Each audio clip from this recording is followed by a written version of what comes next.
gravar aqui no computador, deve aparecer talvez uma mensagem aí para você sobre esse aviso, tá? Então, estamos gravando, caso você, por algum motivo, não possa aparecer, não queira aparecer, basta você desativar a câmera. E aí, os palestrantes poderão utilizar esse material posteriormente também. Fica tranquilo que quando ele compartilha o material, não aparece o seu nome também, tá? A gente está falando sobre a LGPD e a gente tem, obviamente, esse cuidado com a questão dos dados, ok? Malu, mais uma vez, contigo, valeu, obrigado e tamo junto. Nada. Eu gostaria, assim, de tranquilizá-los, né, no sentido de que realmente temos que ter alguns cuidados daqui para frente, mas que é possível... Toshi, eu estou com algum microfone aberto que eu não estou tendo retorno, se puder fechar. Estou fazendo fechamento de vários aqui. Tranquilo. Desculpa, aqui. Tudo bem? Ótimo, fica à vontade. Então, alguns cuidados realmente precisam ser adotados, mas eu vejo que as pessoas estão assustadas, muitas vezes, os profissionais de RH, foi gerado até um certo pânico no mercado de atuação, mas nós temos, sim, condições de continuar trabalhando, de continuar gerindo essas informações de uma forma segura e responsável, né? Então, vamos ficar tranquilos, que a gente traz aqui uma fala bem fácil para vocês, bem didática. Não é fácil, é claro que não é, né? Mas há possibilidade de tratativa de dados, sim, com segurança, com responsabilidade, com transparência, e eu gostaria que vocês começassem a refletir sobre esse posicionamento.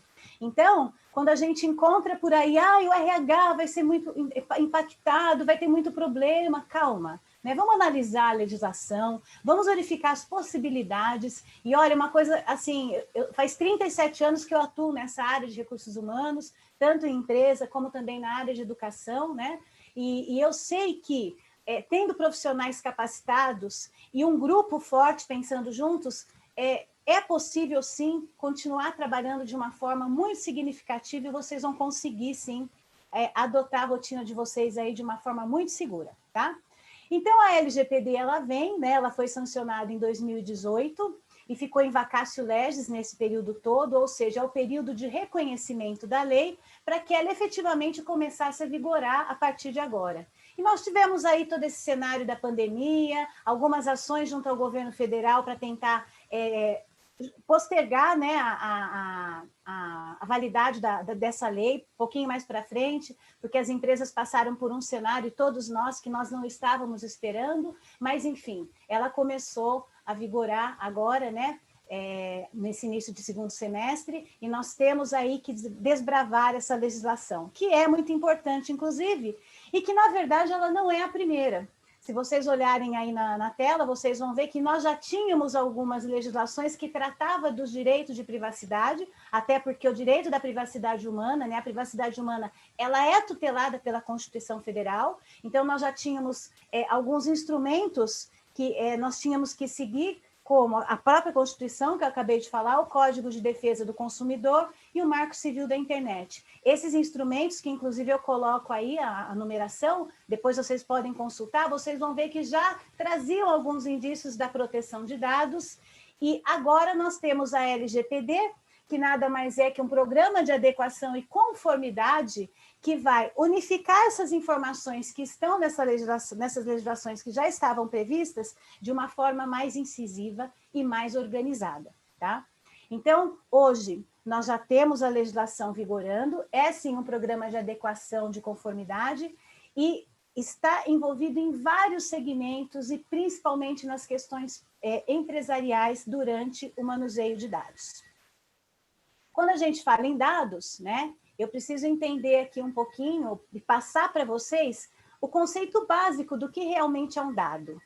E eu gostaria que vocês refletissem em algumas questões. Por exemplo, Malu, o que é um dado básico? Gente, não dá para a gente simplesmente definir dado básico é isso. Nós temos uma conceituação muito breve do que é um dado básico, do que é um dado sensível, do que é um conjunto de dados, tá?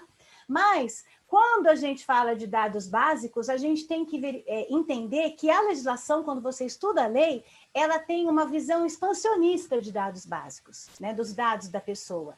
Então, ela fala que dados são aqueles dados que podem reconhecer, né, uma pessoa humana. Então, eu coloco aqui dados básicos diretos, né, que eu posso dizer assim, que é quando você efetivamente consegue reconhecer alguém, você tem o nome, o telefone, o endereço, você identifica aquela pessoa como uma pessoa natural, né? Porque a gente está falando de pessoa física aqui, tá? Então, nós temos esse dado que permite, a partir do momento que você colete esses dados, você tem aí informações capacitadas, recolhidas, né? Que vão gerar um mapa da personalidade da pessoa por meio de um rastreamento que você pode fazer. Então, a partir do momento que você tem um dado, você já tem uma informação. Só que o dado, ele é um estado primitivo da informação. Você pode ter um dado, mas você pode não ter uma informação completa, né? Por exemplo, eu falo, um jogador de futebol é um dado. Um jogador de futebol de 27 anos é um dado. Um jogador de futebol brasileiro de 27 anos. Acredito que ninguém saiba de quem eu estou falando. Mas, se eu falar um jogador de futebol de 27 anos brasileiro e que joga no Paris Saint-Germain, todo mundo sabe que eu estou falando que é o Neymar. Então, esse exemplo que eu dou, ele enfatiza, né, essa visão expansionista que o dado tem dentro da LGPD, que dado é tudo aquilo que, de uma forma única ou de uma forma em análise, você pode identificar uma pessoa.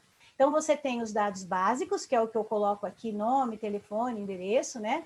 Nós temos os dados sensíveis, né, que podem levar a uma certa situação discriminatória, por exemplo. Então, os dados sensíveis, eu estou falando de origem racial, convicção religiosa, a opinião política, o tipo sanguíneo, né? Nós vamos ver que esses dados também fazem parte da legislação de uma forma muito especial. E veja bem, a legislação não proíbe que nós utilizemos esses dados, porém, nós temos que deixar claro como que vamos utilizar esses dados. Faz parte a utilização de dados sensíveis? Faz.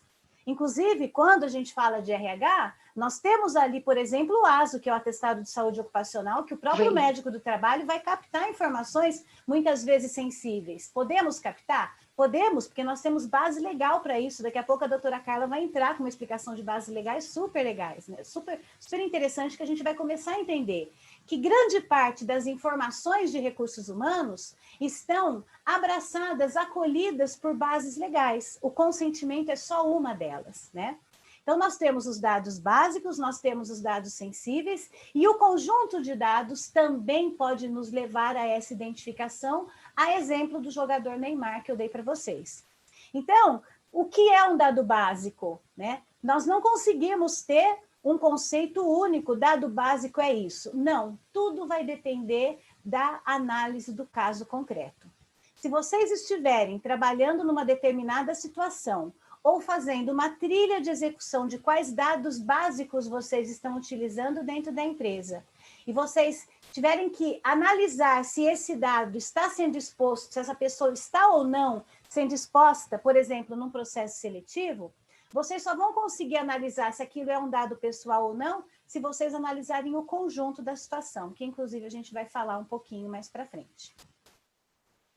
Com base nisso, nós temos alguns pilares básicos, né, que a LGPD ela vem trazer de uma forma muito incisiva, de uma forma muito forte. Para quem não sabe, a LGPD ela foi criada e com grande base, né, na GDPR, que é a legislação da União Europeia sobre a proteção de dados. Então, nós já temos praticamente no mundo todo legislações específicas que cuidam da proteção de dados pessoais. A GDPR é a legislação mais forte que nós temos e que ela balizou a criação aí de várias legislações pelo mundo todo. Falando de América do Norte agora, ela tem a sua legislação específica, mas nós temos uma raiz na Unidade Europeia muito forte, né? E lá nós vimos isso, e é de lá que vem esses pilares básicos, a questão da transparência, da segurança e do relacionamento com o cliente, tá? Então, a gente tem que entender o seguinte: tudo que diz respeito ao manuseio de dados, né, e, digamos assim, ao rastreamento para a busca de identificação do mapa da personalidade de uma pessoa, ou para que a gente consiga entender ali onde que ela busca as informações, qual que é a publicidade comportamental que ela tem, como que é o comportamento do indivíduo, né, nós temos que tomar cuidado com esses 3 requisitos aqui. Temos que ser transparentes na hora de captação de dados, né? Na hora de utilização dos dados. Temos que ter essa segurança disponível para o dono do dado e também um relacionamento fácil com o cliente, tá? Lembrando que quando a gente fala de dados, seja o dado que for, nós não estamos falando somente de dados online, de dados que estão na internet, de dados que estão dentro de um computador. Não, tá? A LGPD, ela trata da proteção de dados como um todo. Então, reflitam sobre o que eu vou falar agora. A partir do momento que, eu sei que nós temos agências de emprego aqui, que você capta o currículo de alguém ou que a pessoa te passa uma informação, mesmo que seja em papel, isso sim, né, está dentro da LGPD. Então, não são dados só virtuais, mas os dados físicos também que precisam sim cumprir esses pilares básicos. Então, quando eu falo em transparência, é deixar as regras claras de quando nós fazemos a captação de dados. O porquê que nós precisamos utilizar esses dados? Nós temos que ter uma justificativa para coletar o dado pessoal de alguém. Nós não podemos mais solicitar um dado pessoal simplesmente porque nós queremos ter num banco de dados. Muitas vezes isso pode até acontecer, mas isso tem que ficar muito bem explicado para o dono do dado. A questão da segurança é aonde esse dado pode parar. E aqui eu queria que vocês passassem a refletir sobre dois termos que são muito diferentes e a gente acha que é a mesma coisa, que é a questão, quando a gente fala de segurança, relativamente à política de privacidade, né, e à proteção de dados, que são coisas diferentes. Então, quando eu falo de privacidade de dados, eu estou falando no sentido público e privado. Por exemplo, eu tenho a minha rede social, eu tenho meu Instagram, eu tenho o meu Facebook, e eu posso tornar os meus dados públicos ou privados. Isso, né, é a privacidade, tá? Agora, não é porque o meu dado é privado que eu não vou ter a proteção de dados perante a plataforma lá do Facebook, do Instagram. Depois o Antônio vai entrar com uma explicação mais técnica disso, porque não é a minha, né, a minha área de atuação. O que eu quero dizer é que a segurança, ela sempre tem que proteger o indivíduo, o dado, mesmo que ele seja de uma forma privada, né, do dono do dado. E o relacionamento com o cliente, ou seja, sempre estar disponível a esclarecer para o dono do dado aonde está o dado dele, que dado que se tem dele, por quanto tempo que se tem esses dados. Esses três pilares, eles são básicos, foram básicos para a criação da legislação, né, da LGPD, e também eles vão ser pontos muito trabalhados na Autoridade Nacional, né, de Proteção de Dados que está vindo aí, que é um órgão governamental que vai funcionar mais ou menos como um PROCON, digamos assim, e que vai fiscalizar todo esse manuseio de dados pessoais existentes, tanto de uma forma física como digital. E para finalizar essa primeira parte, né, conceitual, quem vai mexer com os dados? Qual é a responsabilidade, quem são os envolvidos, né, nessa relação jurídica de dados que nós temos? Então, nós temos aqui o titular do direito, que somos nós, pessoas físicas. Quando a gente fala de proteção de dados na LGPD, nós não estamos falando de proteção de dados da pessoa jurídica. A pessoa jurídica não está envolvida nesse quesito. Somente protege-se dados de pessoas, né, que tenham a titularidade do seu direito, que sejam pessoas físicas, pessoas naturais, tá? Então, é a pessoa física detentora dos dados pessoais ou sensíveis, que eu já expliquei. Quem vai assumir a responsabilidade por esses dados é o controlador, ou seja, é a pessoa de natureza física ou jurídica. Aí sim, né, nós temos a possibilidade de trabalhar com uma pessoa física, que se ela pega um dado para que isso lhe traga algum retorno econômico, ela é controladora de dado. Então, por exemplo, eu tenho um médico, ou eu vi que nós temos aí a Mary Kay, eu acho que está presente nessa apresentação, se eu ouvi direito, né? Nós temos aí uma representante da Mary Kay que vai vender um produto e precisa aí captar os dados de uma pessoa. Ela é uma pessoa física, dependendo da situação, né, jurídica dela, como empresária, não sei, mas que vai ter vai estar envolvida na LGPD como controladora de dados. Agora, eu posso ser uma pessoa física, querer fazer uma festa na minha casa, ter que colocar o nome dos convidados na portaria do prédio para permitir a entrada. Isso não me gera fins econômicos. Então, isso não é abrangido, né, pela LGPD. É somente a ação, a coleta de dados que venha trazer algum retorno econômico para o controlador, que pode ser pessoa física ou jurídica, de direito público ou privado. E aqui já tem uma situação bem legal, saiu acho que há uns 10, 15 dias atrás, por exemplo, uma manifestação, uma instrução normativa do governo federal, onde ele está falando como os dados do antigo CAGED e da antiga RAIS serão tratados daqui para frente. Já saiu uma instrução normativa sobre isso, que é isso que eu estou falando aqui. O governo federal, como empresa, né, o governo federal como empresa de direito público, passa a ter também a nossa informação, né? A quem compete as decisões sobre o tratamento dos dados e responde por eles. Me dê os seus dados, que eu sou responsável por eles. Esse é o controlador, que pode também ser o operador ou não. O operador é a pessoa física ou jurídica, também pública ou privada, que vai tratar os dados, que vai manusear os dados. Que geralmente pode acontecer o seguinte: uma pessoa física ou jurídica pega o dado de alguém, mas ela não vai tratar, não é ela que vai manipular, é um terceiro que vai fazer isso. Então, essa pessoa física ou jurídica fica como controladora e quem for manipular os dados, um terceiro no caso, é o operador. Agora, se o controlador, ele mesmo vai captar os dados e ele vai operar, ele pode ser controlador e operador ao mesmo tempo. Então, finalizando essa primeira parte, nós já temos aí que é uma política de adequação que nós temos que ter na nossa empresa. Nós sabemos que os dados pessoais, ele tem uma visão mais ampla do que simplesmente nome, RG e CPF, e que a análise em conjunto precisa ser feita, né?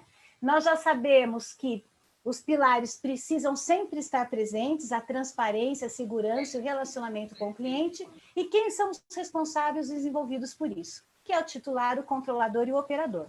Só que isso não basta, né? Quando nós temos a LGPD, nós temos que cumprir, em primeiro lugar, a base legal.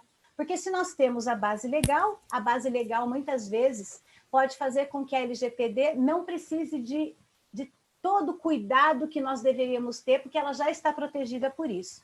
E para falar sobre bases legais, ninguém melhor do que a doutora Carla, né? Carla, passo o bastão para você e eu gostaria que você trouxesse aí toda a sua experiência e confortasse os profissionais de RH que as bases legais são super importantes e que elas podem ajudar muito no dia a dia deles nas ações de RH.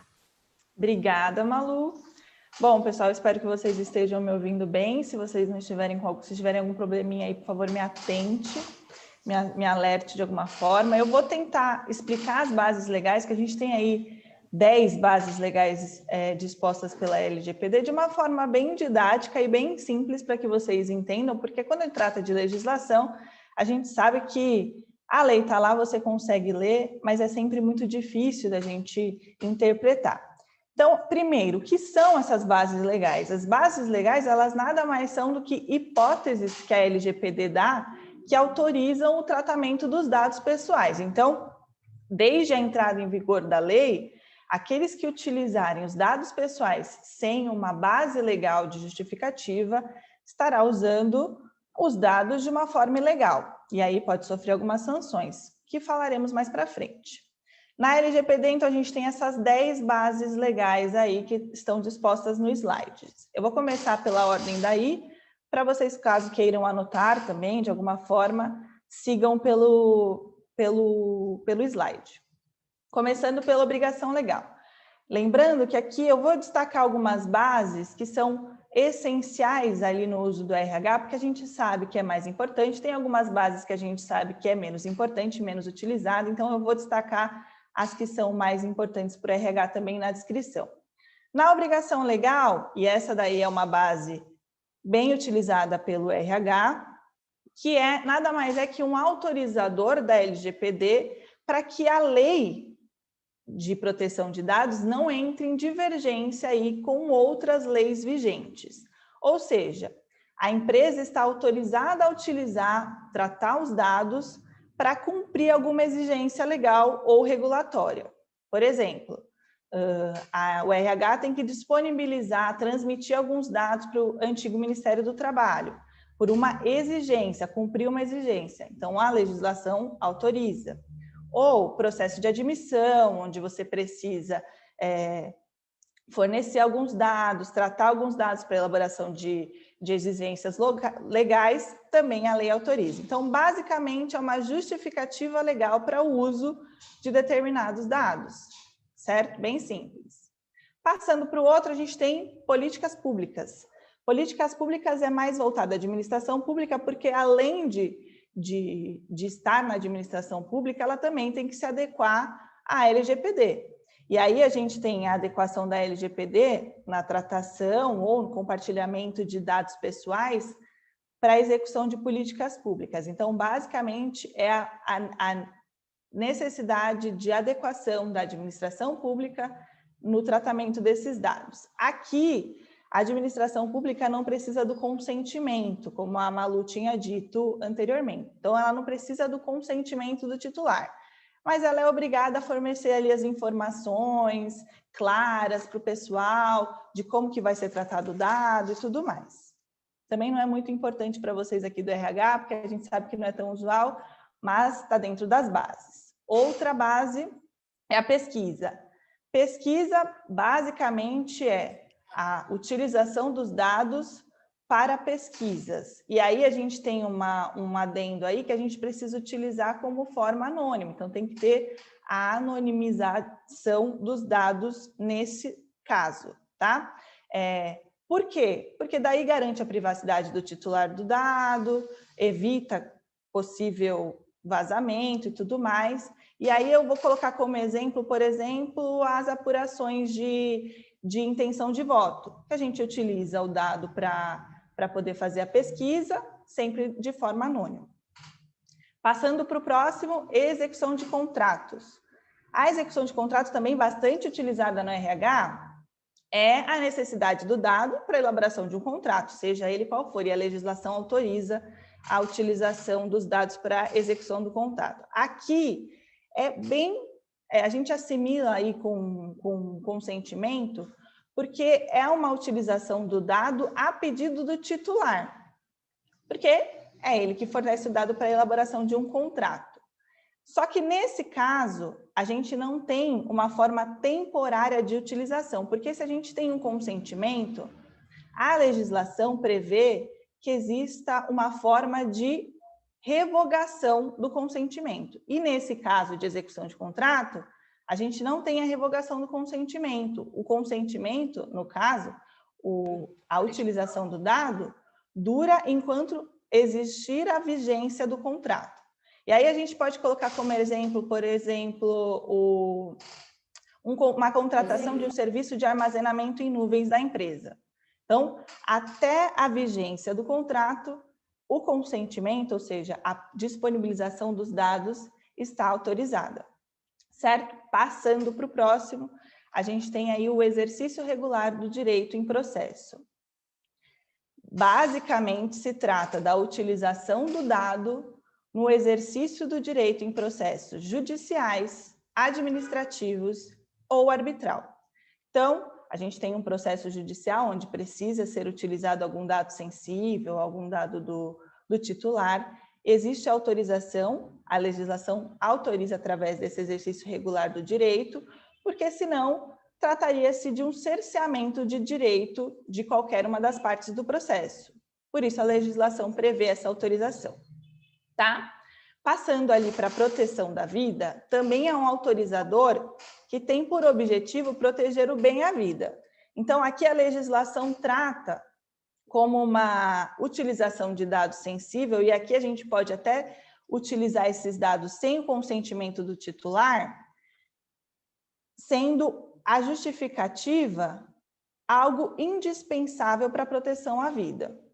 Então, eu tive que utilizar esse dado aí para algo que seja indispensável à proteção à vida ou à incolumidade física do titular, eu posso utilizar porque a legislação me autoriza também. passando para a tutela da saúde, aí menos usado por vocês, porque é um autorizador que é exclusivamente utilizado por aqueles profissionais da saúde, serviço de saúde ou de autoridade sanitária. Então, basicamente a mesma coisa do anterior, onde a gente pode utilizar o dado sensível sem o consentimento do titular, caso seja indispensável para a tutela de saúde, levando em consideração aqui que a gente tem uma exclusividade aí para os profissionais de saúde, serviço de saúde ou autoridade sanitária. Nesse caso aí também tem uma vedação em relação à vantagem econômica, tá?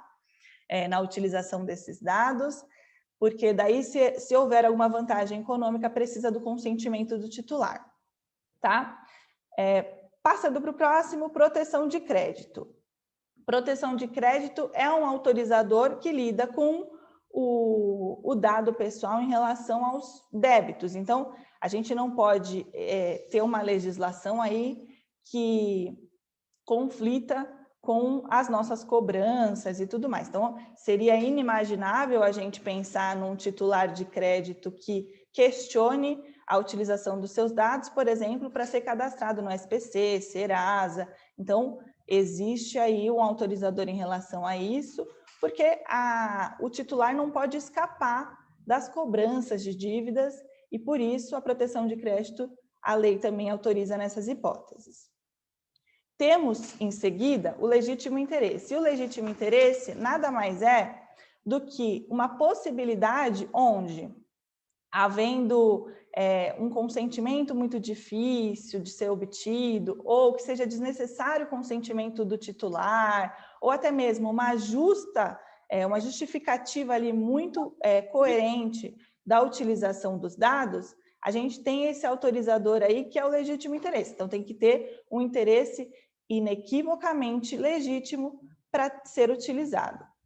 E aqui é importante falar que nessa base legal é muito importante que o RH esteja ali ligado diretamente com o jurídico, com os DPOs da empresa. Por quê? Porque a lei exige que seja feito um teste de proporcionalidade. Então, tem que balancear ali o interesse tanto da empresa quanto do titular na utilização. Não basta apenas ter o legítimo interesse, mas tem que ter esse teste de proporcionalidade. Então, é importante que, se for aplicada essa base legal como justificativa de autorização do dado, que tenha uma análise mais aprofundada, principalmente do jurídico e dos DPOs aí da empresa. E, por último, não menos importante, que eu acho que é o mais utilizado pelo RH, é o consentimento. E o consentimento nada mais é que a autorização do titular do crédito de forma escrita, tá? Ou de qualquer outra forma que manifeste o consentimento do titular na utilização dos seus dados. Aqui, diferente do que eu tinha dito lá anteriormente, na execução de contratos, onde a gente não tem uma forma temporária de consentimento,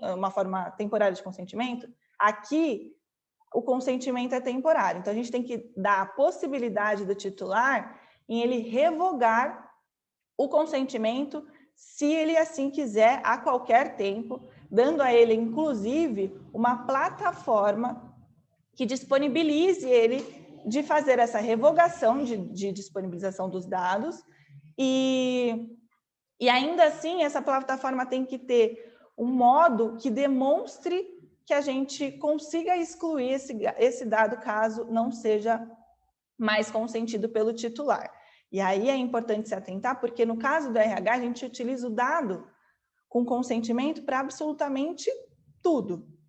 E aí, então, é importante deixar bem claro que a utilização desse dado tenha aí uma possibilidade de revogação e que, se houver essa possibilidade de revogação, que seja dito de forma clara para ele que os dados serão excluídos e sejam demonstrados e que seja armazenado para a empresa, inclusive em caso de, sei lá, possivelmente, futuramente, precisar comprovar que houve essa exclusão dos dados em caso de revogação do consentimento. Consentimento é uma palavra que todo mundo já sabe, é o consentimento.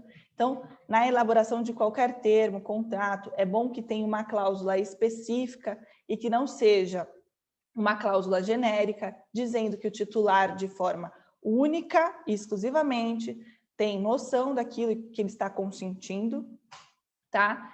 Autorizando, e de preferência que seja feito por ele mesmo, essa parte não seja genérica. A gente vê muitas vezes no contrato, o consentimento de forma genérica. A lei disponibiliza que não, tem que ser de forma clara, não genérica e destacada o consentimento do titular. Havendo consentimento, tem que disponibilizar aí essa possibilidade de revogação, e se houver revogação, a gente tem que disponibilizar todos os meios necessários para demonstrar que houve a exclusão dos dados do titular. Ok? Então, é basicamente isso. A gente tem essas bases legais que autorizam a utilização dos dados e a gente vai ter que administrar caso a caso em qual ela se enquadra, para a gente não utilizar o dado sem a base legal, porque se a gente utilizar o dado sem a base legal, a gente está usando ele de forma ilegal e aí a gente pode sofrer algumas sanções que são doídas, viu? Bom, vou passar então a fala para a Malu, para que ela continue falando sobre os demais aspectos aí da nossa legislação. Obrigada, Carla. Excelente explicação.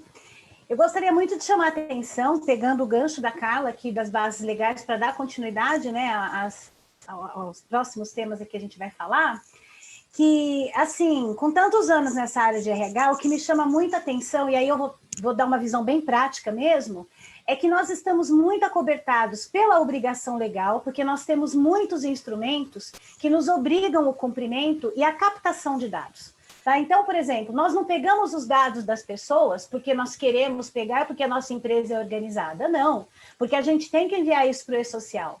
O e-social hoje é um instrumento que todo mundo sabe, né? Que ele exige que nós coletemos os documentos, né? Façamos as coletas dos documentos dos colaboradores, dos empregados da empresa, para que, inclusive, consiga lá na Previdência fazer contagem de tempo de serviço, na própria Receita Federal, a gente ter as informações daquele empregado, tudo vai ser cruzado, né? De agora em diante, já estava sendo e agora com mais ênfase ainda. Então, essa obrigação legal para a gente, ela é muito forte em RH.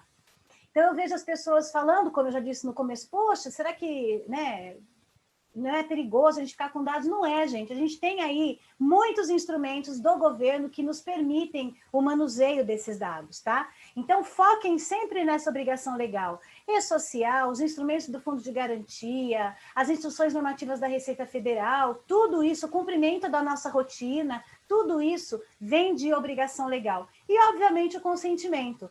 Consentimento, reparem que ele é a última base legal. O que a legislação quer dizer com isso? Se a situação do caso concreto não atingir nenhuma base legal, aí você vai pedir o consentimento. O que aí, como a Carla falou, né, o consentimento na área de RH tem sim uma ênfase, e eu imagino que mais nos processos seletivos daquelas pessoas que não são escolhidas.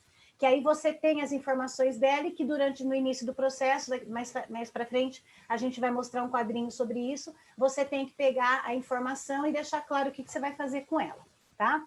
E aí, quando a gente fala pegar a informação, a gente está falando de tratamento, que é o nome técnico que a legislação dá para a utilização de dados, né? Então, deixa eu passar aqui o próximo slide.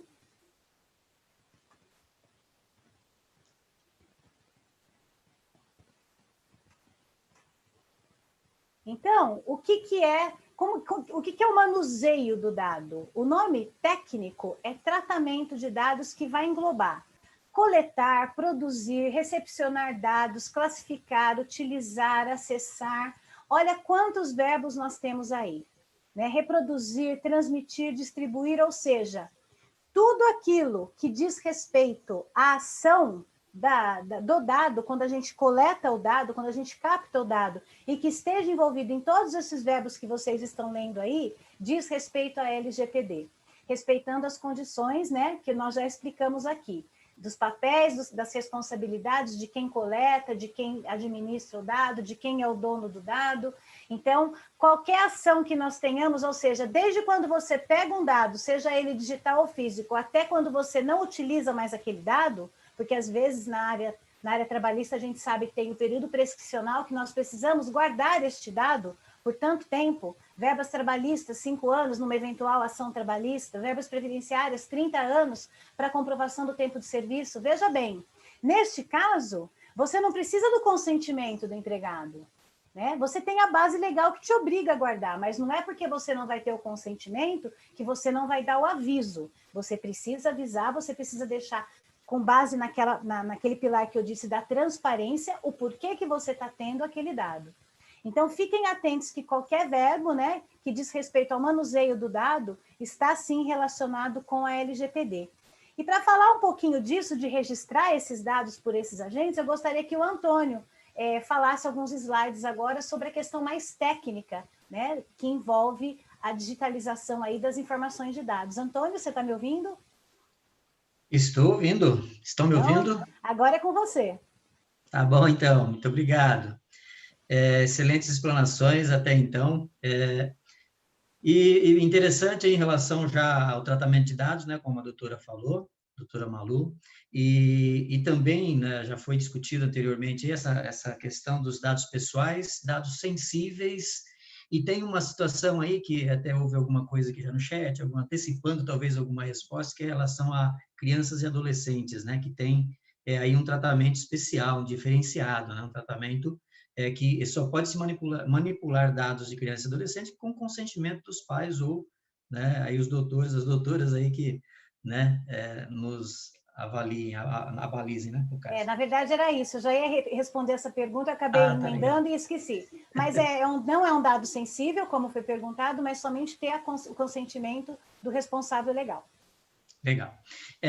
A questão de ser dados pessoais ou sensíveis, aí sim, o sensível leva para o lado da etnia, da opção sexual, dados de saúde, esse tipo de coisa, né? Mas aí tanto criança quanto adulto vai ter esses tipos de dados também, dados da saúde, por exemplo, né? Então, bem interessante tudo isso. E os verbos que a doutora falou até então, eu costumo pensar da seguinte forma: a partir do momento que você, né, nós que estamos lá na TI, por exemplo, a partir do momento que qualquer cidadão aí tem acesso à informação de um titular, de uma pessoa física natural, ela já está fazendo aí tratamento de dados. A partir do momento que ela vê, que ela visualiza, que ela consulta uma informação, é um tratamento de dados. Então, qualquer coisa que você fizer em relação a esses dados, seja, então, essa visualização, esse acesso a esse dado, seja você fazer uma alteração, seja você juntar esses dados e gerar informações né, administrativas para tomadas de decisões e tudo mais, enfim, qualquer tipo de operação, então, é um tratamento de dados. Foi comentado alguma coisa já também sobre a questão de consentimento, não, tal.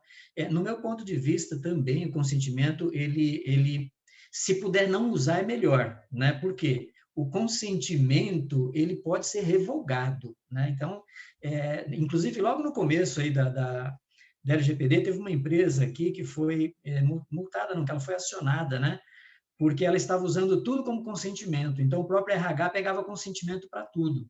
Então, bastava, ela imaginou que se pegasse um consentimento do funcionário e estava tudo bem, podia fazer o que quisesse, não pode, né? O consentimento, então, ele é frágil, né? Porque se você tem uma legislação que te obriga a fazer algo, como a própria doutora Malu falou, precisa-se dessa lei, já justifica-se, né? Não precisa, é só ter a transparência. Em relação à TI, como um todo, tem muitas coisas que nós podemos falar, nada que umas 2 horas a gente não resolva, é coisa bem, né, tranquila, mas assim, nós temos aqui 2 conceitos bastante, assim, discutidos ultimamente, que é o Privacy by Default, Privacy by Design, temos também o Data Discovery, o Data Mapping. Esses conceitos, até então, o próprio Privacy by Default e o Privacy by Design, eles não estão na lei, mas a lei diz que as empresas precisam adotar boas práticas, né? E dentro das boas práticas, inclusive com base na GDPR, né?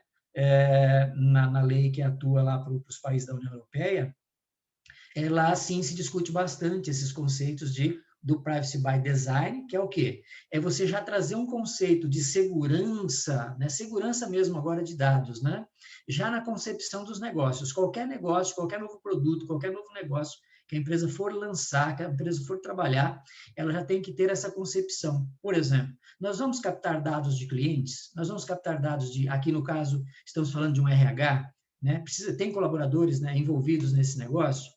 Então, é uma concepção, uma documentação, já é um padrão escrito, pré-definido, aprovado por um comitê interno da empresa, por exemplo, de segurança da informação, que vai dizer assim, olha, para lançar qualquer produto, lançar qualquer novo produto, novo serviço, nós precisamos observar esse documento padrão, né? Que é o documento que vai balizar ali, vai, né, delimitar o que se pode e o que não pode fazer em relação à proteção de dados. E o Privacy by Default, ele trata de algo mais assim, no sentido de minimizar. Você, por exemplo, colocar uma segurança padrão mais reforçada, ou seja, você proíbe tudo e só vai liberando conforme a necessidade. Então, é segurança mesmo, ó, fecha tudo, ninguém pode nada. Ah, bom, então, peraí, mas precisa de um determinado departamento, precisa de uma informação para isso ou para aquilo. Então, você vai lá e adapta essa regra para esse... Então, são coisas que a gente tem que, de repente, já ir prestando atenção, porque pode bater essas palavrinhas aí no dia a dia de cada um, né? O Data Discovery e o Data Mapping, eles estão ligados mais à implantação mesmo da LGPD no dia a dia. Então, se você pega, por exemplo, uma empresa terceirizada para implementar toda essa parte de LGPD dentro da sua organização, geralmente uma das primeiras coisas que vai ser realizada é o Data Discovery. Que o Data Discovery é nada mais, nada menos do que a empresa que está chegando, ou a equipe que for formada, ou o próprio DPO, né, que é um novo, vamos falar mais dele daqui a pouco, o encarregado de dados da empresa e tal, depende do porte da empresa, né? No caso, eu trabalho num grupo, por exemplo, e nesse grupo nós precisamos criar um comitê, e esse comitê é que discute os assuntos relacionados à LGPD. Então, o Data Discovery é justamente para você descobrir os processos da empresa. Como que os processos funcionam, reuniões com os gerentes, com os coordenadores, com a alta gestão, né? Inclusive, já aproveito para comentar aí o seguinte, que não adianta qualquer departamento chegar e querer implantar LGPD dentro da empresa. Isso tem que vir da alta gestão. E a alta gestão é que tem, tudo bem, você pode levar o assunto, né? Claro, cada empresa de um jeito, mas a alta gestão é que tem que falar, não, a coisa tem que funcionar, porque tem financiamento, tem mudança, tem bastante coisa envolvida, né? Então, o que acontece? O Data Discovery, então, é descobrir os processos. Descobrindo os processos, eu posso descobrir, então, como que os dados trafegam por ali. Então, por exemplo, eu tenho um processo determinado que é fazer o atendimento de um cliente, num hospital, de um paciente, por exemplo. Como que os dados trafegam? Que tipos de dados são trafegados? Com quem que de onde eu recebo os dados? Com quem que eu compartilho? Então, aí começa todo um mapeamento, é o data mapping, né? Então, o data mapping é realmente descobrir por onde trafegam esses dados, com quem que esses dados estão, né? Então, são conceitos aí que vêm no dia a dia aí, trazer para a gente, sei lá, novas possibilidades de você se adequar à lei, né? Acho que basicamente é isso por enquanto, doutora Malu. Obrigada, dados bem técnicos, né? Que acho que... Opa, ficou mudo o seu, Malu. Desculpa. Que demonstra... Ficou de novo.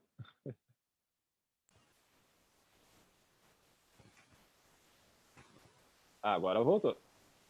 Voltou? Agora o seu voltou. Só um pouquinho. Só que a sua câmera foi embora. Eu acho que eu estou com lentidão aqui na minha internet. A minha tela não está mudando. Espera só um pouquinho. Tranquilo.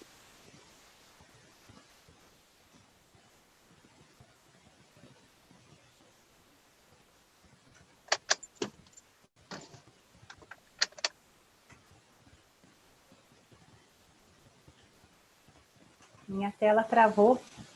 Sem problema. Sem problema. Se quiser, eu compartilho aqui e vou avançando. Pode ser? Pode, por favor. Minha tela travou aqui.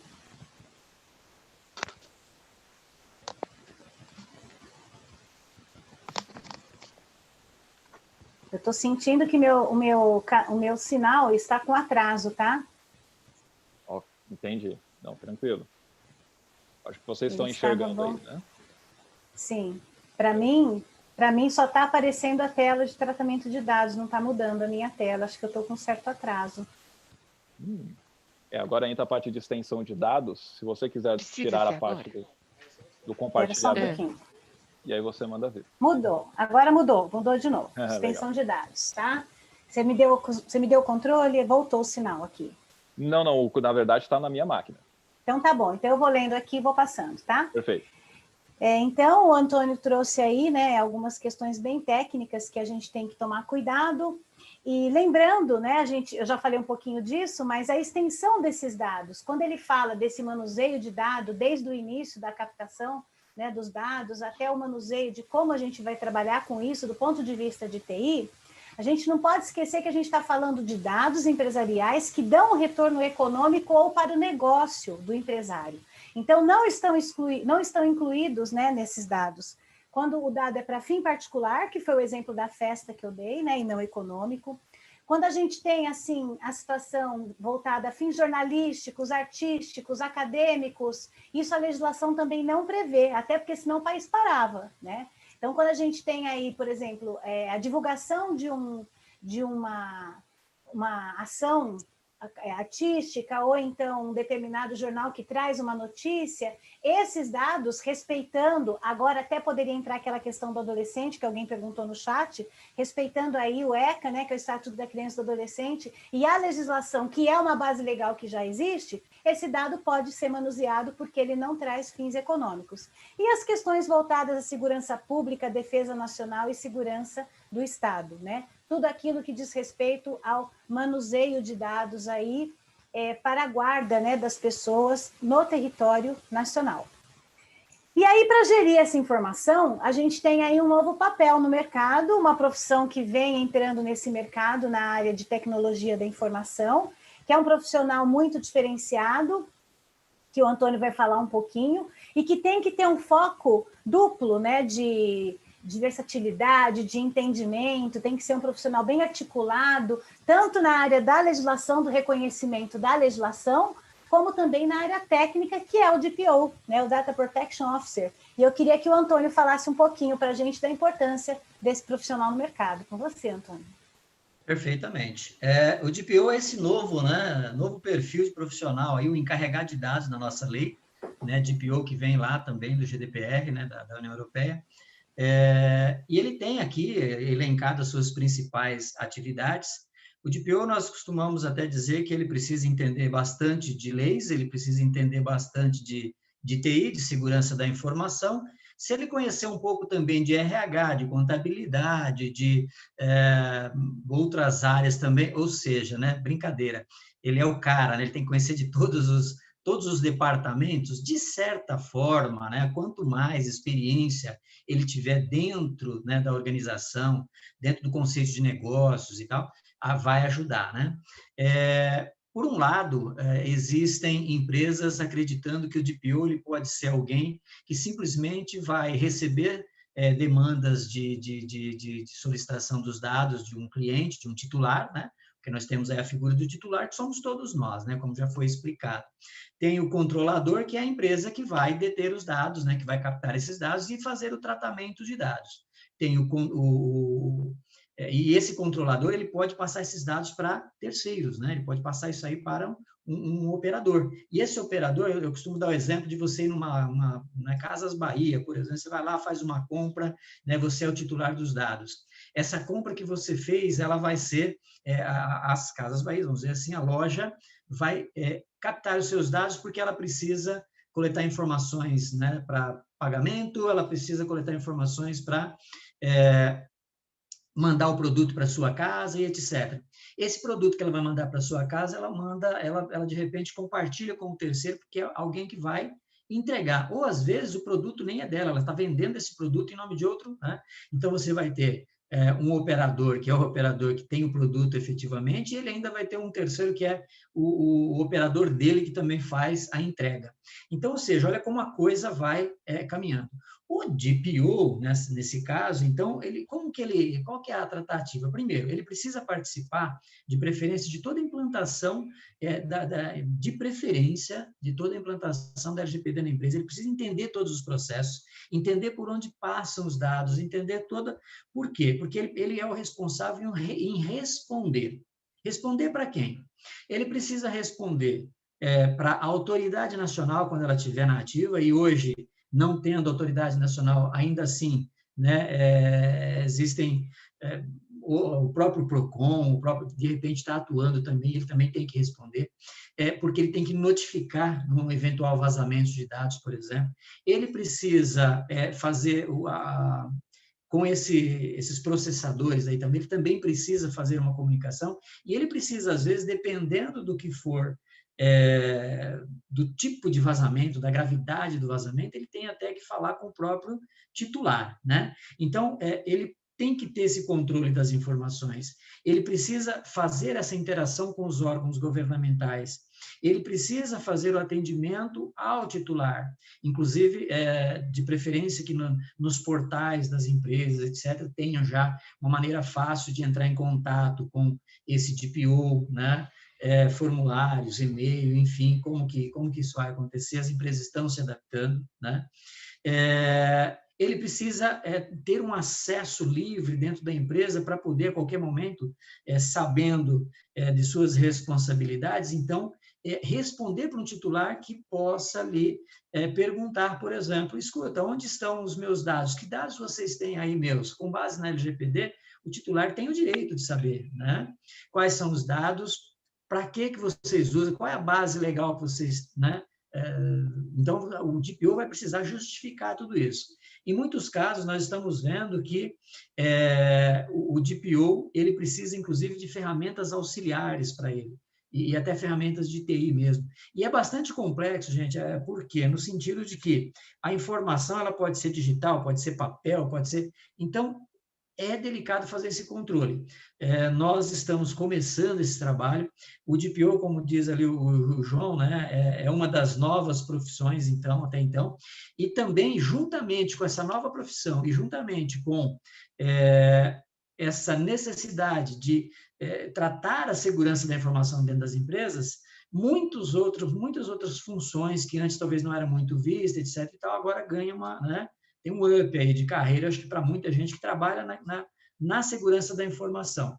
Agora, você que é do RH, você que é do estoque, você que é da cobrança, do financeiro, do faturamento, do contas a pagar, o que é que você tem a ver com isso, né? O que você tem a ver com isso é que você manipula dados de pessoas, né, físicas naturais. Você é um agente ali do tratamento também. Então, você, diretamente, se houver qualquer tipo de vazamento e você estiver envolvido, também arca responsabilidades. Então, cada profissional dentro de uma instituição tem responsabilidade e pode colaborar muito, não só com o DPO, mas com a empresa como um todo, para cuidar realmente da questão da privacidade e da proteção dos dados. Então, está aí o novo cargo, muita gente tirando certificações, estudando bastante para realmente ser o DPO, né? Ok, doutora?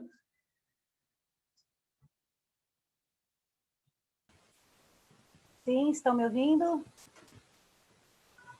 Estamos ouvindo, estamos ouvindo. Minha tela continua lenta, Toshio. Que beleza, está na parte aqui de proteção de dados agora. Você tem como mudar aí? Está lento ainda. Eu já mudei, na verdade. Para mim não mudou. Ele está aqui em parte de proteção de dados, atenção para e-mails, manuseio de dados internamente, e sigilo de informações. Vou abrir aqui no meu agora. Uhum. Eu estou com um sinal muito fraco aqui. Faz parte, né? Quando a gente trabalha com a internet tem essas questões. Então, o Antônio, ele traz aí, gente, deixa eu abrir aqui, só para eu me sinalizar. Só um pouquinho. Deixa eu ver se voltou aqui. O Antônio traz aí uma parte muito importante, né, da representatividade do DPO dentro da empresa. A legislação ainda não regulamentou esse DPO, né? Ele ainda não fala de qual é a formação que ele tem que ter, se ele efetivamente é obrigatório na empresa ou não. A gente imagina que a autoridade nacional aí, ela vai ainda direcionar esse papel do DPO. Mas ele vem, na verdade, para trazer, para regulamentar, para gerenciar as informações, e inclusive ele é o responsável entre o dono do dado e entre o órgão governamental, passando todas as informações para essas duas pessoas envolvidas nesse processo relativamente aos dados. Ele é como se representasse a empresa, né? Então, quando a gente fala da importância do DPO, a gente traz aí esse próximo slide, que eu ainda não estou enxergando aqui, mas fala da utilização de e-mails. O que mais, Toshio? Você pode ler para mim, por favor? Até eu vou pedir uma coisa. Se você estiver compartilhando a tela, eu vou pedir para você clicar em interromper compartilhamento, caso apareça, que eu acho que para algumas pessoas... Stop share. Stop share. Porque deve aparecer para algumas pessoas a sua tela e não a minha. A minha agora, aqui está de boa. Agora viu? Agora é proteção de dados, né? Então tá. Show. Beleza. Então, quando a gente fala isso, né, a importância que o Antônio veio trazer desse profissional é que realmente ele tem que participar desse processo. Então, todo aquele manuseio, todos aqueles verbos que eu falei, né, no dia a dia da empresa, a gente tem que estar atento. Então, vocês têm que tomar cuidado e colocar dentro do código de conduta da empresa ou dos colaboradores, ou então fazer um adendo ao contrato de trabalho, que essas pessoas que vão captar a informação, seja para a utilização, para o cumprimento de uma base legal ou do consentimento do dono do dado, que elas tenham atenção. Então, por exemplo, hoje é muito complicado você, por exemplo, pedir o dado de um candidato que ele te passa por e-mail, e aí você pega esse e-mail que ele te passou o dado e passa lá para o médico do trabalho numa empresa terceirizada que vai fazer o exame admissional dele e ainda ele não foi admitido. Ou, por exemplo, vou dar um exemplo mais focado ainda. Você está num processo de seleção, tá? E aí você tem algumas pessoas participando do processo, você coleta alguma informação por e-mail de algum candidato e passa para uma psicóloga que vai fazer um teste vocacional, vai fazer um teste psicológico para aquele processo seletivo. Então, quando você passa o e-mail de alguém, você está passando um dado. Então, o que eu estou falando nesse slide aqui é justamente isso. Gerenciar essas informações, e o DPO ele tem um papel muito sério nisso tudo, de instituir políticas dentro da empresa para o manuseio desses dados, por meio de e-mails, por meio de WhatsApp, por meio de contatos que se tenha com essas pessoas, ficar muito atento para não repassar essa informação sem que essas regras sejam deixadas bem claras, tá? Lembrando também que o profissional, quando ele está na empresa, ele tem sim que zelar pelo sigilo das informações. Inclusive, a gente tem o artigo 482 da CLT, que eu até trago aqui, que é a questão da divulgação do segredo da empresa, né? Então, a gente tem aí que tomar um certo cuidado, que vocês pensem sobre isso, reflitam sobre isso, no sentido de adequar os instrumentos de trabalho dos colaboradores, seja contrato de trabalho ou seja código de conduta, políticas internas da empresa, que já prevejam, né, todas estas situações. Toshio, passou aí para você? Passou? Opa, eu mandei aqui agora, tá com o Antônio. Vê se... então tá bom. Perfeito. É você que está mandando, ok. Isso. Tá comigo, então. Muito bem. Proteção de dados e adequação, né? Então, é algo que realmente... Vamos comentar meio que rapidamente esses slides, porque assim, né? Eu acredito que a maior parte das pessoas que estão aqui hoje, realmente, né, o foco é mais voltado para o RH. Mas não podemos deixar de falar que medidas de segurança técnicas, administrativas, etc., precisam ser tomadas, né? O tratamento de dados, ele é obrigatório também, não tem como deixar de fora. Nós temos visto muitos e muitos vazamentos aí de dados nos últimos tempos, né? Virou e realmente está na moda agora, a invasão, ransomware, órgãos governamentais, instituição de saúde, enfim, né? Empresas aéreas, tá uma beleza, né? São invasões, a colocação aí dos ransomwares, programas maliciosos nas empresas que criptografam dados, que exigem resgates em bitcoins, enfim, né? Então, esses males são males para as empresas e agora né? Os hackers, por exemplo, aproveitam que, inclusive, existe uma lei que vai penalizar muito em breve as empresas até com multas, né? Que, enfim, para fazer esse tipo de sequestro de dados e tudo mais. O próprio titular também pode ser, né, muito prejudicado com essa questão de vazamentos e tudo mais. Então, as empresas começam, a partir de agora, ter que prestar muita atenção na questão da segurança da informação como um todo. O pessoal aqui, como tem um foco mais em outros departamentos que não da TI, eu vejo que é importante nós, como empresa, né, pelo menos entender que é fundamental que nós nos unamos para realmente ter uma empresa forte em todos os departamentos, em questão de segurança da informação, e tentar entender realmente a importância da tomada de decisões, definição de estratégias e tudo mais, para adequar de forma correta toda a TI em questões de hardware e software, em todos, né? Porque há alguns anos não está sendo levado muito a sério, às vezes, o investimento realmente que deveria ter em relação à TI, né? Porque a TI é muito executora, não, executa. Às vezes, para alguns servidores de e-mail, isso e aquilo, o pessoal fala, pega um lá na Santa Efigênia, né? Compra lá um computador, eu vi muitas essas histórias, pega um lá que é baratinho, instala lá, ele vai ser nosso servidor de e-mail. Qual que é a segurança? Né? Às vezes já vem até com dados, né? Já vem com vírus, já vem com tudo, né? Tudo certinho. Então, assim, é muito importante que se mantenha hardwares atualizados em termos de servidores, comunicação, redes, os próprios desktop, né? Os computadores dos usuários. Então, existe aí uma preocupação e uma necessidade de investimento, que a gente sabe que o momento não é muito propício, mas, né, precisa se pensar nisso de alguma forma e se planejar. Software como sistemas operacionais, firewalls, antivírus, backup, muito importante ter backup. Quando você tem backup, você tem restore. Ou seja, você consegue fazer backup, mas você consegue recuperar se precisar. Isso é muito importante, né? Monitoramento, inclusive, tá? Às vezes até específicos para a LGPD. E, por último, aqui, não menos importante também, essa tal da conscientização. Isso é para todos nós, né? Para todas as pessoas que manipulam dados pessoais. Certo, Toshio? Vamos lá. Nós estamos aqui em relação à violação de dados, os princípios do CID, né? Para quem trabalha na área da saúde, não tem nada, é confidencialidade, integridade e disponibilidade, não é Código Internacional de Doenças, hein?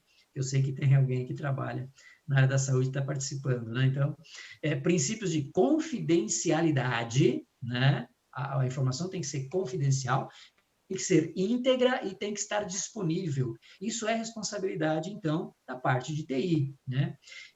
De manter isso dessa forma. Tá? Então, no caso aí de violação que chega, uma violação dos direitos à liberdade das pessoas, no caso, então, o que o DPO, que nós falamos agora há pouco, ele precisa fazer? Né? Ele precisa comunicar à autoridade de controle, ele precisa comunicar aos titulares dos dados, né?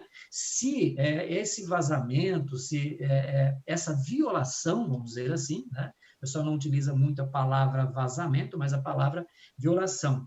Se essa violação ela representar um elevado risco para o titular, então a autoridade de controle precisa ser comunicada, obviamente, e também os titulares nesse caso. Tá? Tem que ser uma comunicação objetiva, com amplitude da violação, né? Que tipo de violação ocorreu? O titular ele tem alguma coisa que ele pode fazer, ele pode ser orientado a trocar uma senha, por exemplo, ele pode ser orientado a tomar alguma atitude para não se prejudicar. Então, é papel realmente também aí do DPO elaborar esses documentos, né, e ajudar nesse sentido. E é papel da TI realmente cuidar do CID, da confidencialidade, integridade e disponibilidades. Ok? Sobre a questão da autonomia para manuseio dos dados, então, nós temos aí que o relacionamento entre controladores e operadores. Uma das primeiras coisas que nós temos ali, claro, são regras contratuais, né? A própria doutora Malu, a doutora Carla pode talvez comentar alguma coisa em relação a isso, por quê? Entre o controlador e o operador, ou seja, o controlador é aquele que precisa tratar os dados e o operador, que é aquele que trata os dados em nome do controlador, né? Precisa ter regras contratuais bem definidas entre um e outro, para que um saiba, né, o operador saiba o que ele tem que fazer, por quanto tempo, tudo isso tem que estar bem definido em regras contratuais, em cláusulas, talvez, de contratos. Até a possibilidade, inclusive, do próprio controlador ter acesso a como que esse processo é realizado. Enfim, isso é uma coisa. Outra coisa é realmente o controlador e o operador fazer o tratamento desses dados de forma adequada, né? Aplicando boas práticas de governança de tecnologia, né? Atualizadas para garantir a segurança, integridade e privacidade dos dados. Ou seja, como assim? O que são boas práticas? Aí nós entramos em algumas certificações que existem no mercado, ISO 27001, 27701 agora, né? A família 27000, que trata dessa questão da segurança da informação. Então, quem tiver interessado, de repente, procurar mais sobre isso, né? Então, qual que é a autonomia? Não é que, como já foi dito também, não é que somos proibidos agora de tratar os dados. Nós precisamos tratar os dados adequados à lei, né?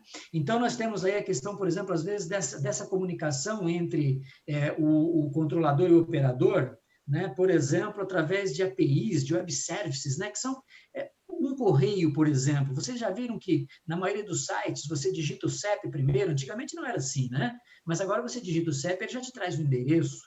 De onde ele vai buscar esse endereço? Lá do correio, né? O correio disponibiliza um serviço, um web service, que eu mando o CEP, ele me dá o endereço e me retorna esse endereço. É disso que eu estou falando. E a empresa, né, a sua empresa, pode ser que ela desenvolva esse tipo de mecanismo para fornecer dados para os operadores e vice-versa. Essa comunicação ela pode ser realizada. Então, está sendo feito num ambiente seguro, é HTTPS, existem tokens de controles, né? Como que isso é feito? Existe uma autenticação de usuário, o usuário foi validado, está bem autenticado, né? Existe um armazenamento, esse armazenamento por quanto tempo? É automatizado a exclusão dos dados? Entre muitas outras coisas, né? Então, autonomia garantida, desde que adequada à LGPD. Essa seria bem a fala, né? Autonomia garantida, está adequado? Ok. Aqui, agora é comigo, né? Estão me ouvindo? Tudo bem? Vamos fazer um exercício aqui, olha que legal. Tem uma pergunta aqui no chat que eu acho que vai trazer de uma forma bem prática um pouquinho de tudo isso que a gente falou voltado para o público de RH. Eu vou ler tudo que está escrito aqui, porque se está no chat, acho que não há problema. A Fênix RH é uma pergunta do Ricardo. Obrigada, Ricardo, por enviar sua pergunta. A Fênix RH trabalha com recrutamento e seleção, mão de obra temporária e contratação de terceiros. Qual base legal que podemos usar para encaminhar os currículos para clientes que solicitam antes de aprovar o funcionário? Olha que legal. Essa pergunta traz muita coisa que a gente viu aqui hoje, né? Primeiro, nós temos aí a captação de dados de currículo, né? De uma pessoa natural, uma pessoa física. Isso, a base de dados é o consentimento. Por quê? Porque não é empregado ainda. A gente está nessa relação ainda seletiva, né, do emprego. Então, quando você capta o currículo, ou quando uma pessoa entra lá para colocar os dados na sua base lá, digital, né, para as informações participar de um processo seletivo, você tem que colocar dentro, né, do lugar que a pessoa vai acessar o consentimento dela. E ali no consentimento, além dela consentir a utilização, você comunica que terceiros vão poder utilizar, vão utilizar dessas informações para análise do processo seletivo. Então, veja bem, a lei não proíbe que você utilize isso. Você tendo consentimento e explicando por que você está pedindo aquilo e como que vai ser o trâmite dessa informação, mesmo que você mande o currículo para a empresa para ver se ela quer ou não, não tem problema, contanto que a pessoa tenha ciência. E tem uma coisa até mais legal que você pode colocar lá na sua política, né? Na hora que a pessoa vai ler e vai dar o consentimento.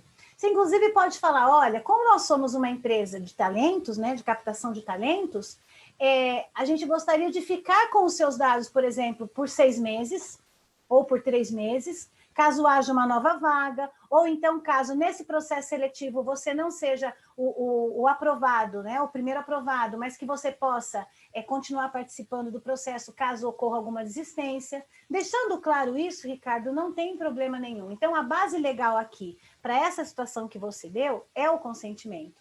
E E ainda tem mais uma questão, né? Porque você falando para ele, olha, eu vou guardar isso, vou ficar com essa informação por um determinado tempo, eu não sei, mas me parece que as agências fazem muito isso, você pode querer guardar dados para fins estatísticos.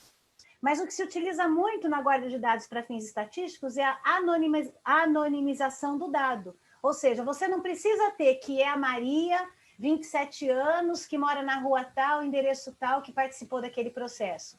Mas você pode ter um estudo, ou que a sua empresa queira ter um estudo, que fala assim, olha, aqui na nossa agência, o nosso público-alvo está voltado para o jovem aprendiz. Então, aqui, de tantos por cento das vagas que nós oferecemos para o mercado, tantos por cento são direcionados para o jovem aprendiz. Como é que você vai fazer isso? Por meio dos dados que você tem quando você coleta. Então, mesmo que você pegue um dado de um jovem aprendiz ou de um candidato, você pode falar para ele, eu vou ficar com os seus dados, vou ficar por determinado tempo, caso apareça alguma oportunidade, eu te chamo, e a empresa pode ter os dados de uma outra forma, para fins estatísticos, contanto que ela tire as características que identifique de uma forma ampla o dado pessoal daquela, né, do ser humano, daquela pessoa natural. Acho que era isso que eu tinha para falar dessa questão aqui.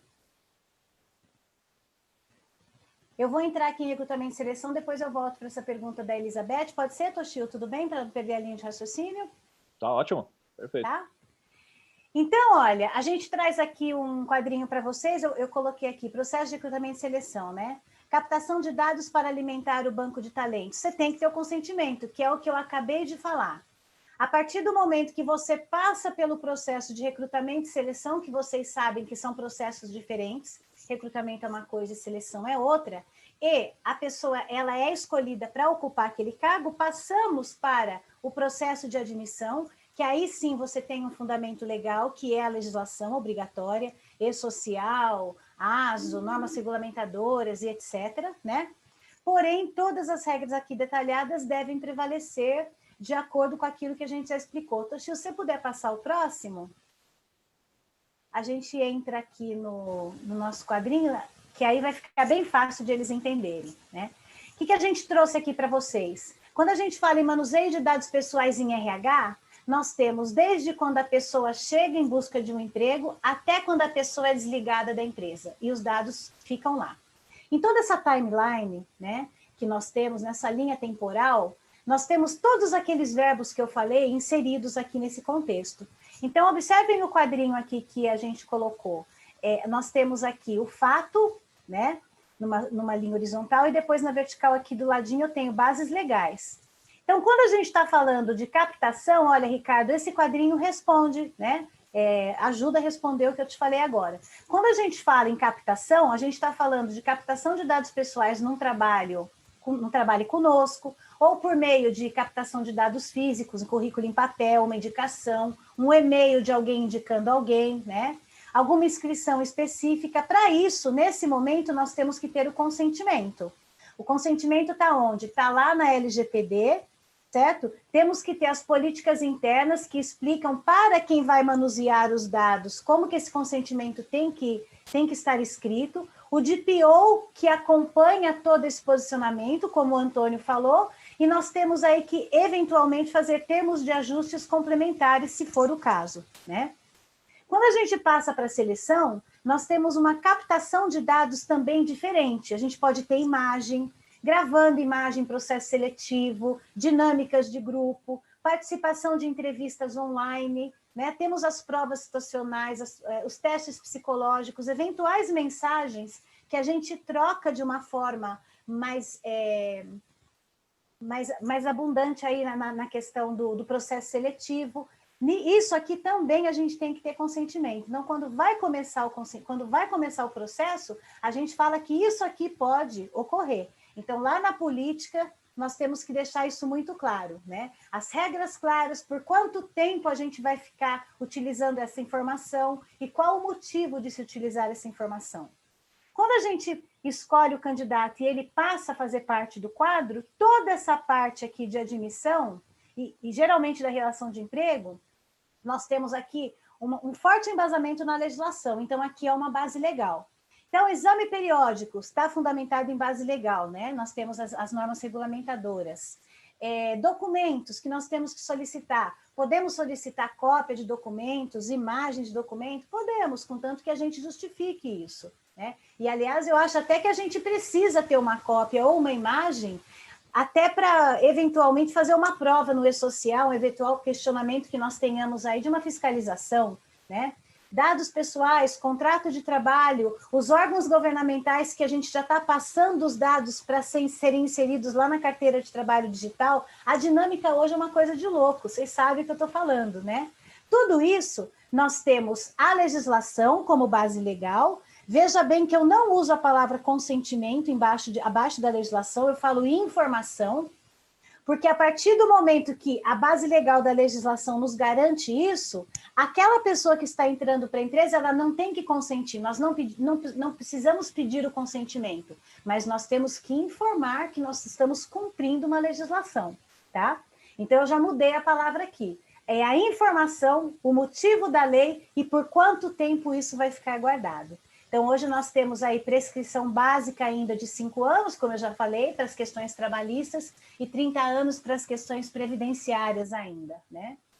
E aí a gente tem, a partir do momento que admite, aquela relação de emprego que é o dia a dia do trabalho, né? Que é o manuseio de dados, que é a questão da intranet, que ela faz parte da vida do colaborador também, né? Eu coloco aqui consentimento e legislação. Por quê? Você pode ter a base legal de tudo para admitir um colaborador na empresa. Mas vamos supor que conforme você esteja trabalhando lá, ou o colaborador está trabalhando na empresa, aparece lá um convênio que a Microsoft quer fazer para poder vender notebooks mais baratos para quem é da equipe daquela empresa. Então, a empresa vai ter que pegar os dados e passar para a Microsoft. Nesse caso, você tem que ter um consentimento. Porque dependendo do instrumento que você tem dentro da empresa, essa informação para a Microsoft ainda não estava previsto. Então, aqui embaixo nesse quadrinho, a gente tem uma mescla na relação de emprego que a gente sempre tem que ficar atento. Que você precisa da base legal, que você precisa do consentimento ou alguma outra base que possa vir, né, a fundamentar a coleta daquele dado. Então, ali eu coloco o manuseio de dados na mesa dos colaboradores, os dados físicos, o papel, o cartão que a pessoa tem, o e-mail, o WhatsApp, as questões de rescisão de contrato, os eventos que acontecem na empresa, tudo isso, se for necessário, nós utilizarmos bases, né, conjuntas, se for o caso, que tenham regras claras, quais dados serão tratados, por quanto tempo e o motivo, tá? Sempre lembrando aqui embaixo no quadrinho o aspecto de segurança, né? Que é a transparência e é o acesso à informação quando ela é solicitada. Então, assim, a sugestão aqui foi fazer esse quadrinho, porque eu, olhando vários materiais em LGPD de RH, eu não tinha encontrado isso, que alguém tivesse feito um quadrinho assim. E a gente quis trazer isso para vocês, né? Então, não sei se ficou claro aí a explicação, desde o início da captação do dado até quando o empregado vai embora. Toshio? Mudou aí? Mudou? Mudou. Opa, agora é a doutora Carla. Doutora Carla. E o que acontece, doutora Carla, se nada disso for cumprido, né? Eu venho aqui para trazer a notícia ruim, né? Primeiro eu vou só responder uma pergunta aqui do chat em relação ao prazo de guarda, que a doutora Malu falou agora em relação ao previdenciário 30 anos. No trabalhista são 5 anos, tá? Isso. Só para acho que eu falei, trabalhista 5 ela falou, pediu anos só para previdência repetir. 30. É, isso mesmo. Ela pediu só para repetir. Então, vamos lá. Vou apresentar aqui a questão chata, o lado ruim da coisa, que é a sanção em decorrência da LGPD. Primeira coisa que eu preciso falar aqui é que as sanções administrativas da LGPD têm vigência aí marcada apenas para 1º de agosto do ano que vem. Então, a Autoridade Nacional, que é a ANPD, ela exclusivamente vai tratar aí das sanções administrativas e elas vão aguardar aí até agosto do ano que vem. No entanto, a gente tem, claro, autoridades se valendo aí da LGPD para fundamentar algumas questões de pedidos na justiça, principalmente a Autoridade de Defesa do Consumidor. Então, tem que ficar atento, porque daí já vigorou, a partir da vigência da lei, essas sanções aí já estão em vigor, algumas autoridades já estão usando como fundamentação, tem que ficar atento. Mas, de qualquer forma, eu vou explanar essas sanções. A sanção é clara aí em relação à infração que a gente tem contra a LGPD. E aí a gente tem a sanção pecuniária e alguma sanção que seja operacional. Vamos começar pelas advertências escritas.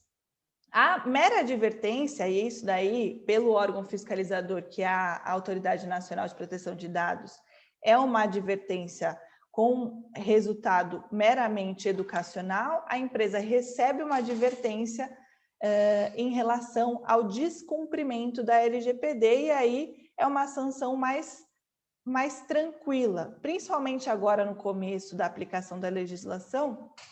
Claro, lembrando a vigência aí, que vai ser só a partir do ano que vem, é a que vai começar a ser aplicada com mais recorrência. E aí a gente tem a multa. A multa, a gente está tratando aí de dinheiro e, basicamente, a LGPD prevê a possibilidade de aplicação de uma multa de até 2% do faturamento da empresa, tá? Limitando a um teto de 50 milhões por infração, não é nada barato. Então, a LGPD prevê essa aplicação de multa por infração. Lembrando, e aí é importante lembrar, que isso significa que a gente tem um teto aí de 50 milhões por infração, mas a gente pode ter infrações simultâneas, tá? E infrações com multa diária. Tem que se atentar ao bolso da empresa, porque não é fácil. Então, a gente tem que seguir aquelas bases legais para não correr o risco de sofrer uma sanção pecuniária aí tão alta, porque a gente tem uma multa sobre o faturamento, a gente tem um teto aí, mas a gente pode ter multas simultâneas. Então, mais de uma infração, a aplicação de mais de uma multa simultaneamente. E aí, para completar, a gente vê o aspecto civil, que daí é a reparação de danos, isso que a gente leva para a justiça. Então, daqui para frente, quem descumprir a legislação, a LGPD, pode responder civilmente por uma indenização por danos morais, materiais, essas coisas, civilmente em relação à legislação. E aí, o que a gente tem agora, lógico, é uma lei que acabou de entrar em vigor, a gente tem que ter aí uma razoabilidade do pessoal do tribunal na aplicação dessas sanções, porque é novo, a gente ainda não tem, claro, a gente não tem muito o que se falar, a gente não tem nem jurisprudência específica sobre isso, mas existe o risco e é bom a empresa ficar atenta, porque além de uma sanção administrativa, a gente tem aí uma sanção civil, que é justiça e não tem o que fazer. Tem que ficar atento, tá bom? Pode continuar aí, Malu. Ela está com o áudio desabilitado. Tem umas perguntas aqui, eu tenho tempo ainda, eu sei que a gente já está assim, mas é rapidinho, pode ser? Essas que estão no chat, ótimo, fica à vontade. Tá? Então, a gente tem aqui, olha, algumas perguntas. A Elizabeth Takikawa, obrigada, Elizabeth, pela pergunta. Você fala assim, como posso eximir minha empresa da responsabilidade da forma como o operador terceiro trata os dados que forneço a ele? Elizabeth, Beth, né? Acho que eu posso chamar de Beth.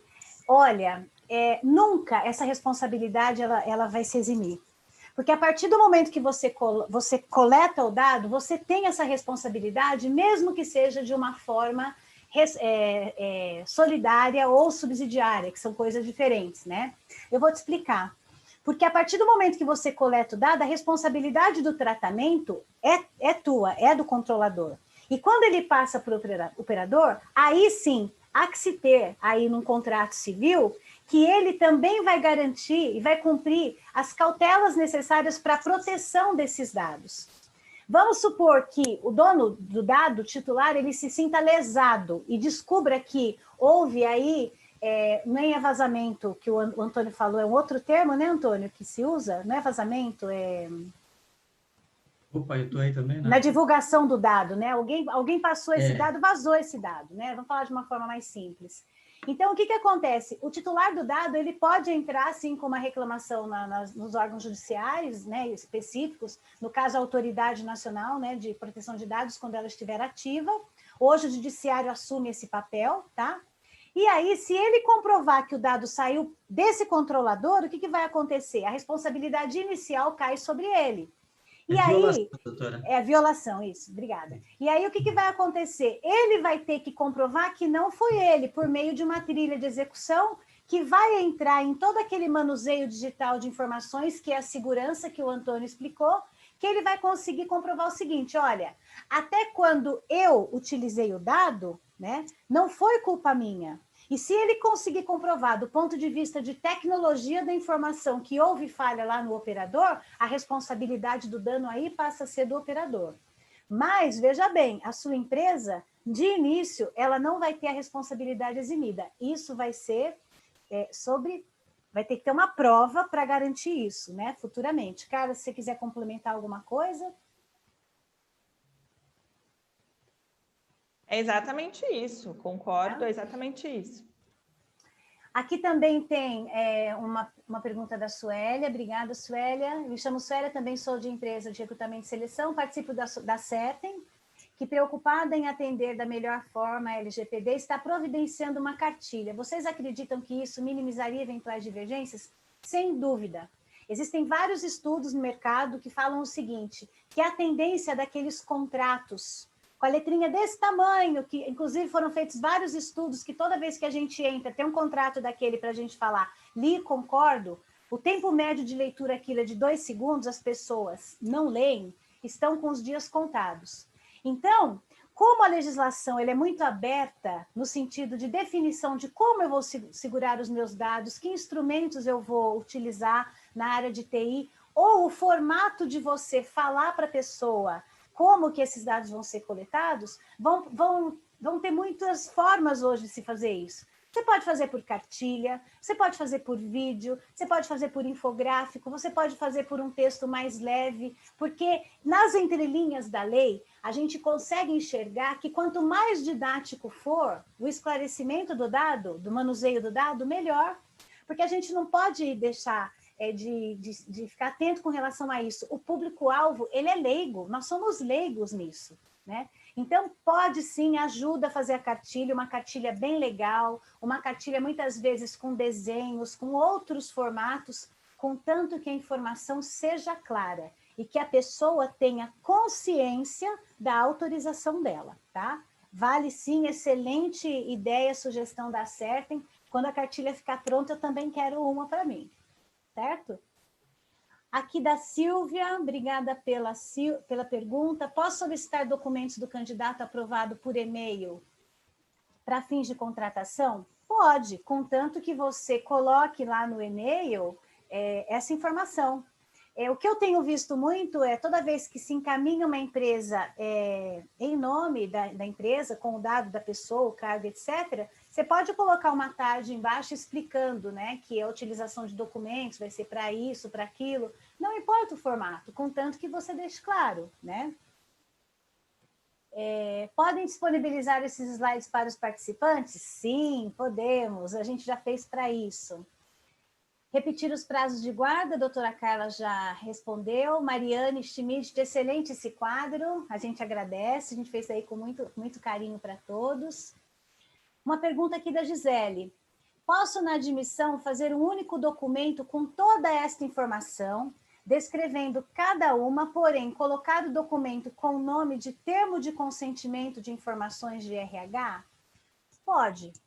Contanto que isso fique muito claro. Aí a Carla, se quiser complementar alguma coisa, eu particularmente não vejo problema, contanto que essas regras sejam claras e sejam atuais. Agora, no meu entendimento, no meu entendimento, só para complementar o raciocínio, Carla, aí você vê o que você acha. No meu entendimento, num termo desse, por exemplo, ela não poderia já prever situações futuras, se acontecer. Depende da situação aí, né? Então, eu acho que é melhor você fazer documentos atuais e você depois atualizar. O que você pensa disso, Carla? É exatamente isso. Na realidade, a base legal do consentimento, ela estabelece que a gente não pode fazer de uma maneira genérica. Então, assim, não dá para a gente só fazer um documento, escrever ali termo de consentimento para demonstrar que é um termo de consentimento, sendo que não seja de uma forma clara e que ele está expressamente consentindo. E a mesma forma ali da pergunta do checkbox. Por quê? Eu preciso que esteja de forma clara que o titular está consentindo. Como comprovar? Lá no termo, tem que ter uma cláusula expressa não genérica consentindo o direito à utilização dos dados. E aí, é muito importante que vocês se atentem em não só fazer um termo de consentimento, porque é lógico, a gente não tem ainda respaldo legal sobre a aplicação. Os juízes ainda não decidiram sobre isso. A interpretação do juiz, é claro, é de uma outra maneira, dependendo da situação. Só que a lei é expressamente clara, não pode ser feita de forma genérica. Então, não adianta só colocar um contrato, escrito termo, não. Tem que estar lá, expressamente o consentimento dele de uma maneira bem individual, tá? Cada caso, cada pessoa de uma maneira bem individual, para que não haja esse tipo de divergência aí na hora da aplicação da legislação. Inclusive, nessa questão aí tecnológica, né, que o pessoal às vezes... o primeiro consentimento que já está se pedindo é sobre cookies nos sites, né? Você entra no site, né, já está virando uma prática, né? As empresas colocarem uma perguntinha se você aceita cookies, que é já para medir a audiência, né? Já para ver como que você navega, o que você faz. Então, já está se coletando dados aí, né? E nós não temos esse costume, não tínhamos esse costume. Agora tem que ter tudo quanto é portal, tudo quanto é site. E alguns consentimentos são um pouco mais elaborados, né? Existem alguns consentimentos que você tem que, inclusive, tirar uma foto, né? Aparecer do lado de um documento. Aí é tudo muito relativo, depende do negócio, depende da criticidade daquilo que está se tratando, né?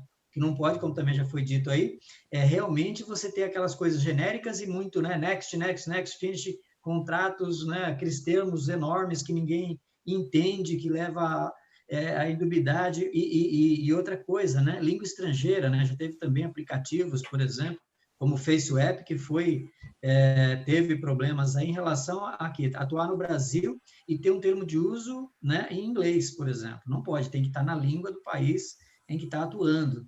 Então, assim, tem muita coisa aí realmente para ser adequada, melhorada. A NPD está chegando aí também, né? Ainda não está na ativa, e muitos dos pingos nos is serão colocados por ela, com certeza. 2021 promete muito.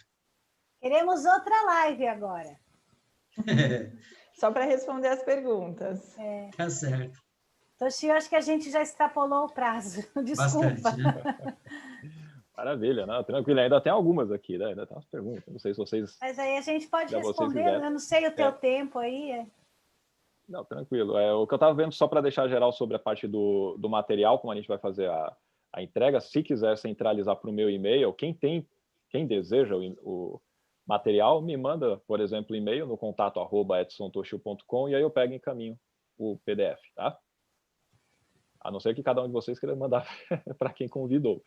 Vejo que fica mais fácil, mas pode mandar para o e-mail contato@edsontoshio.com, que é onde você se inscreveu, você que está aqui se inscreveu para participar, tá bom?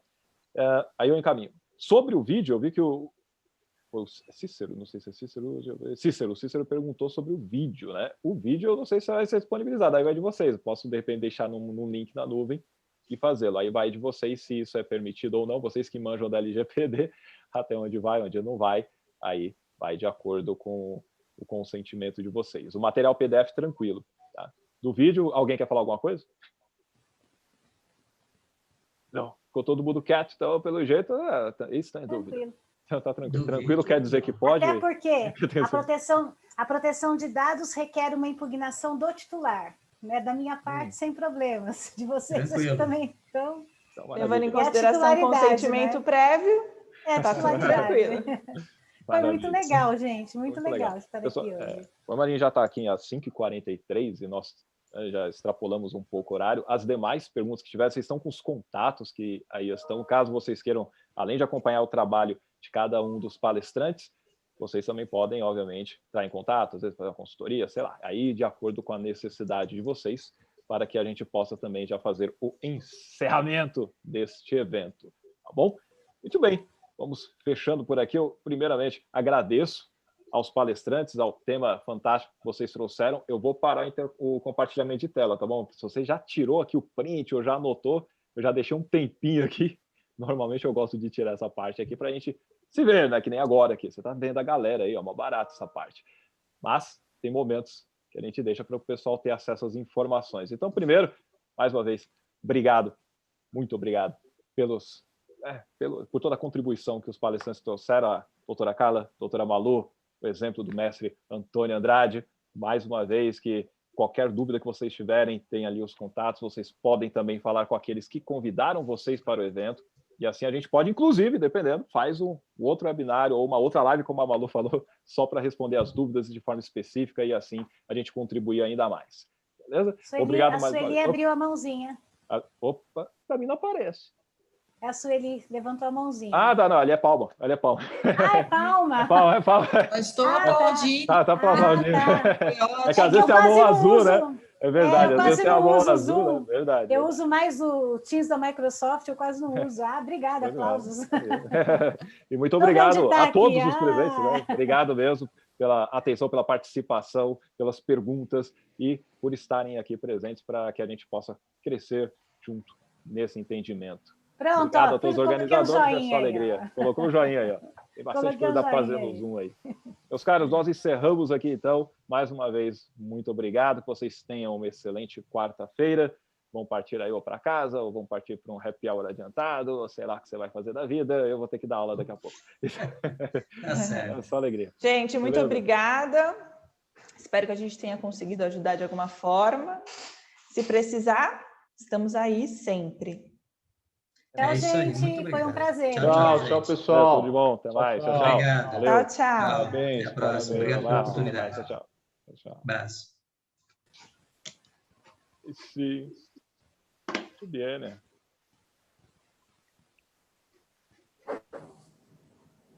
E aí, de leve na neve? Tranquilo? Deu pra seguir. Gostou, hein?